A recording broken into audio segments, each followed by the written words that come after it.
Sa bawat pagsikat ng araw sa bayan ng Alaban, may panibagong pag-asang sumisibol. Sa gitna ng mga puno ng niyog, nagsisimula ang araw ng mga magniniyog, mga taong ang kabuhayan ay nakasalalay sa biyayang hatid ng kalikasan. Sa bawat patak ng katas ng niyog, naroon ang kwento ng sipag, tiyaga at pangarap. Ako si Mahit Longay, 54 years old, taga Barangay Bakong. Ako si Recio Longay.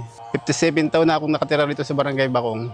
Mayroon akong 4 na anak. Ang panganay ko ay nagtatrabaho sa Santa Rosa. Pangalawa ay nag-aaral sa State University. Yung ikatlo kong anak ay IT na nag-aaral sa SLSU. Siya po ay gagraduate na rin ngayong taon. At ang aking bunso ay dito sa ENS, grade 12. Nagsimula kami ng Coco Sugar noong 2018 nang dumating si Tata Floro na taga Bicol at hanggang ngayon ako na rin ang nagpatuloy ng pagluluto ng Coco Sugar. Bago magkaroon ng Coco Sugar, ang pangunahing hanap buhay namin dito ay pagkukopra, pagpapalay, saka may kaunti pang mga kalamansi rito tanim. Ang pinakamahirap dito ang trabaho nung wala pang Coco Sugar ay ang pagkukupra dahil napakahirap pa ng daan dito. Wala pang sementado, kaya mahirap paglalabas ng mga kupra. Mula buwan ng October, November,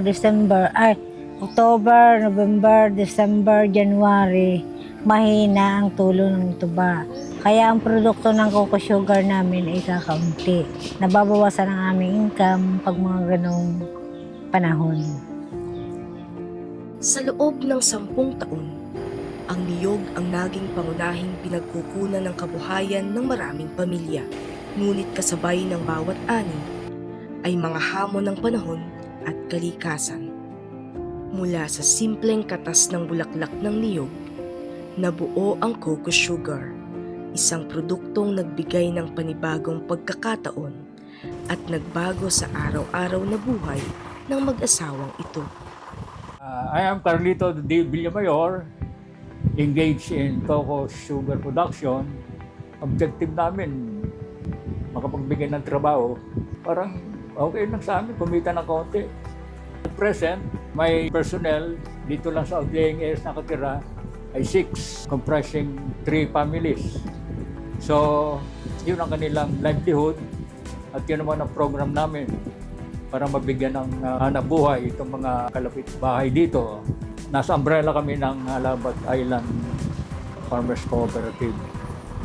Ang napoproduce po ng Coco Sugar natin kada buwan ay 1,000 kilos to 1,500 kilos. Meron po tayong 4 na Coco Sugar producers. Sa mga ngarit po, ang kinikita po nila kada linggo is nakaka 5,000 po sila. Sa atin naman pong mga magluluto is nakaka 10,000 po sila. Ang kinikita po ng aming Coco Sugar producers kada taon is umaabot po ng 500,000 to 1.5 billion pesos po.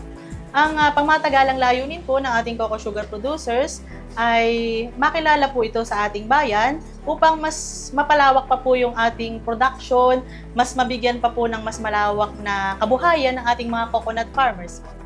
Naging malaki ang pagbabago ng aming hanap buhay nung magsimula kami mag-Coco Sugar. Gumana ang aming pamumuhay para sa dun sa naglulukad lang kami, nagpapalay. Ngayon, nasusuportahan namin yung pag-aaral ng mga bata. Dahil sa Coco Sugar ay makakatapos na yung aming mga isang anak at saka yung dalawa ay aming makapagpatuloy ang aming pagsuporta sa mga anak pang mag-aaral. Akala namin hindi na namin mapapagtapos ang aming mga anak. Pero dahil sa Coco Sugar, natupad ang pangarap naming mag-asawa. Ang tunay na halaga nito ay hindi lamang nasusukat sa tamis o sustansya, kundi sa bawat pamilyang nabigyan ng marangal na kabuhayan, sa bawat magniniyog na hindi sumusuko, sa bawat patak ng katas, at sa bawat butil ng Coco Sugar, unti-unting nabubuo ang kanilang mga pangarap. Ang Coco Sugar ay hindi lang asukal, isa itong kwento ng sipag, kwento ng pag-asa, sapagkat sa bawat butil ng Coco Sugar, may isang pangarap na natutupad.